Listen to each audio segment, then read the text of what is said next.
This video is brought to you by Miniature Market. Thousands of board games, miniatures, and paints, discount prices at miniaturemarket.com. The Kingdom of East Anglia saw the birth of their greatest son, an Anglo-Saxon warrior destined to be a champion for the ages and a national treasure for all time.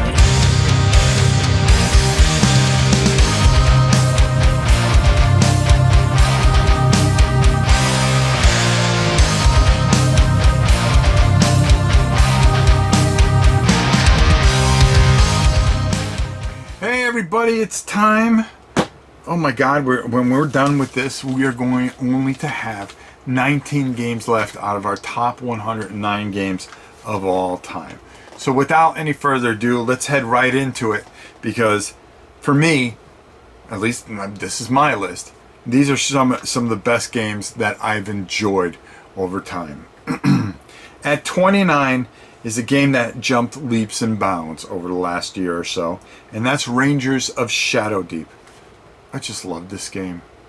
I absolutely love everything about it. I love the rules. I love the background, the story.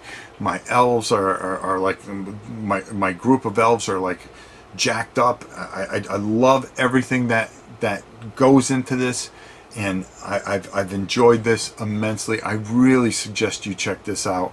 You can get this at RPG Drive-Thru, I believe. You will not be disappointed. This rule set is absolutely fantastic.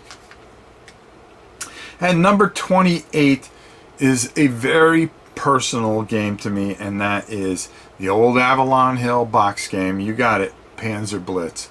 Panzer Blitz, Panzer Leader. Just hours upon hours playing these fantastic games, and the scenarios, the everything to it. And as a kid, you know, all the little fine print was hard to get through, but when you finally got the game and you got in a rhythm, the experiences was there. You felt when you brought your tanks out, you were like, yeah, here it comes. And then you get chewed up and all your plans go to nothing, and one bad move here and one bad move there, and the next thing you know, you're putting the game away. A lot of fun. I enjoyed this a lot when I was younger, and just had a blast with it.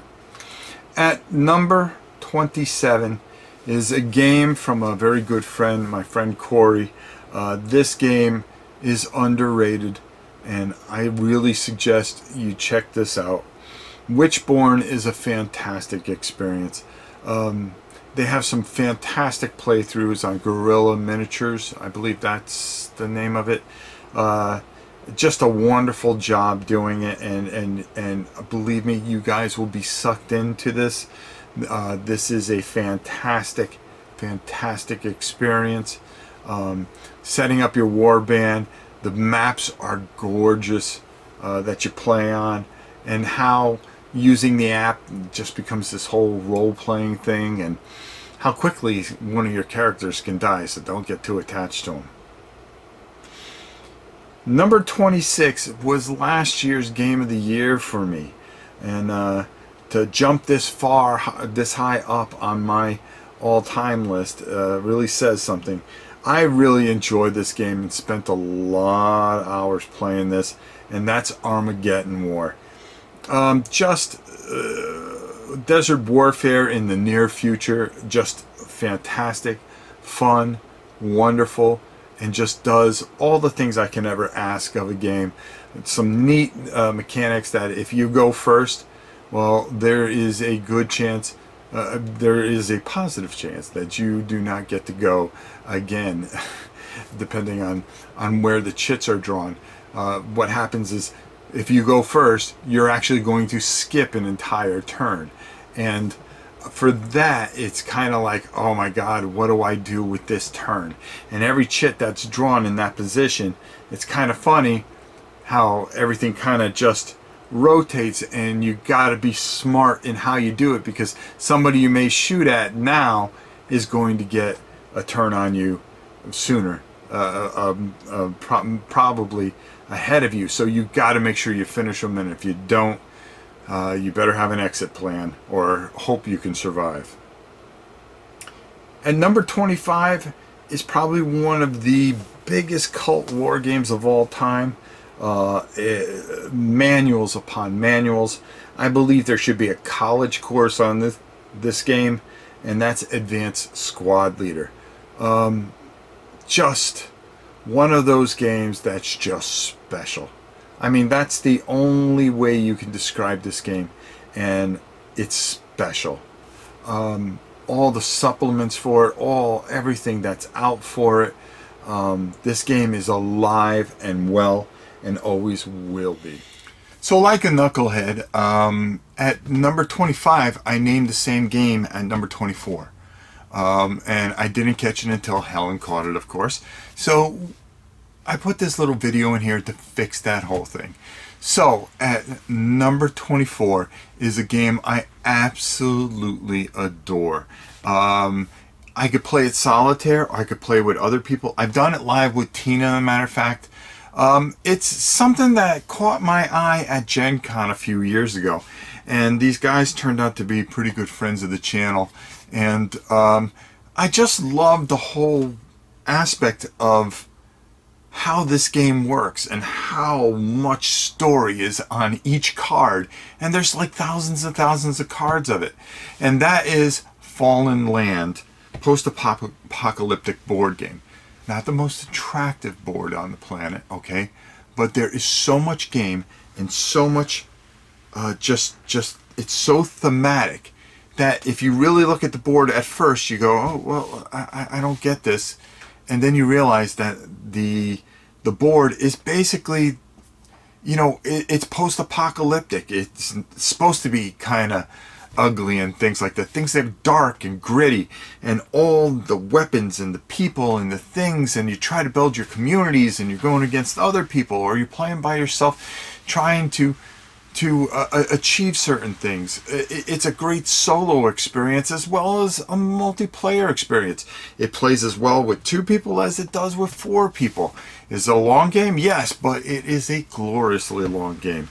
Fallen Land at number 23 is a game I've painted, I've played. It tells a great story. I'm hoping they come out with more of it. It has a lot of unique systems to it. It has a Euro feel to it, but it is a dungeon crawl all the same. And that is Swords and Sorcery. This is just a great game. I really enjoyed everything I did with it. I love the characters. I love the story. I love the expansions. The dragon expansion I think is just fantastic. And all these things it's enjoyable, and the replayability I always found to be exciting because there are different ways to do things, and I just really love this game. At number 22, Academy Games, a fantastic company, Mar Nostrum. This is a game that I've played quite a few times with my son and a few others, and every time it's not all about combat. You know, you could be the aggressor, but there's other ways to win economically, and you may be fighting it out with your neighbor, but meanwhile the other person is like building economically and finding ways to win that way, and then you go after him, and then the other guy. It's just, there has to be balance. There has to be always that side eye on whoever's sitting next to you, and just being smart, trying to develop and create and conquer. And this is just a wonderful game. At 21 is a game that I consider one of the greatest cult games out there, and that is Kingdom Death Monster. The people who made this game, they're like rock stars to their fan base.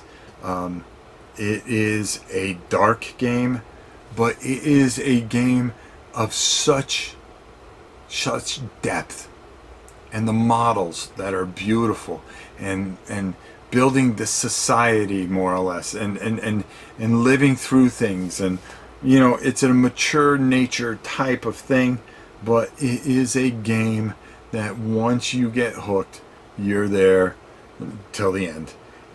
And Kingdom Death Monster does it all. I can promise you that. It's just wonderful. At number 20 is a game that people either really, really love or don't like. I've seen some people that don't like this game, and I can't understand because I love this game. And at number 20, Escape from Dark Castle, for me, I think is just this wonderful, wonderful game that brings me back to the old D&D games.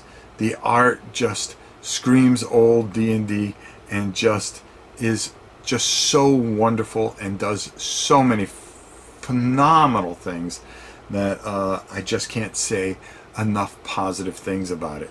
It's just fantastic, plain and simple, no other way. I love this, and it made my top 20 because I can play it by myself, I could play it with another person, I could play with 2 characters, 3 characters, and just never knowing, and the depth and so many cards and all the extras and all the things. And plus he's doing a sci-fi version of it, which is just awesome. This definitely made my top 20 because for me it's just something that brings back a lot of wonderful memories. It's something I enjoy, and I can just sit here, play by myself for hours and enjoy it and not get tired of it. I love chucking dice, and that will never go away. Well, there you go. That's the beginning of the end here, folks. We have 19 games left. What's up there? What's not there? That's something that you may scratch your head about. All I can tell you is this is the cream of the crop coming up now. These next 19 games, I really struggled with where to put them. They all could have easily been number 1, but I looked at every single aspect that I possibly could and came up with number 1. So when we come back next week, I'm pretty sure that we are going to be able to finish this off right before the end of the year. And you guys, all I can say is get ready, put your hats on, because you're really going to enjoy these next 2 that we're going to be counting down. So until next time, it's your old pal Rob saying, we'll see you soon.